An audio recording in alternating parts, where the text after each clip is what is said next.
ইব্রাহিম আলাইহিস সালাম এই আত্তাফাক্কুর বা ক্রিটিক্যাল থিংকিং এর ক্ষেত্রে আমাদের জন্য অনুপম আদর্শ ছিল।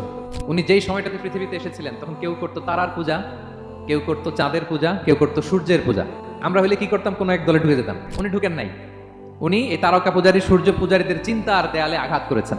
সুবহানাল্লাহ।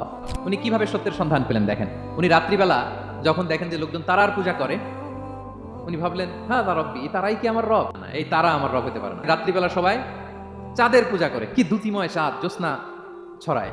তো উনি ভাবলেন, হ্যাঁ রব্বি, এটাই কি আমার রব?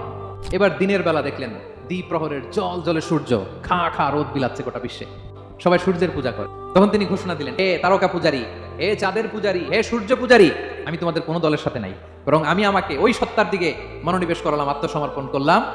ফাতারাস সামাওয়াতি ওয়াল আরদ, যিনি আকাশ সৃষ্টি করেছেন, জমিন সৃষ্টি করেছেন। হানিফা ওয়া মা আনা মিনাল মুশরিকিন, আমি শিরক করি না, আমি হানিফ হিসেবে সেই আল্লাহর ইবাদত শুরু করে দিলাম। পড়েন আল্লাহু আকবার।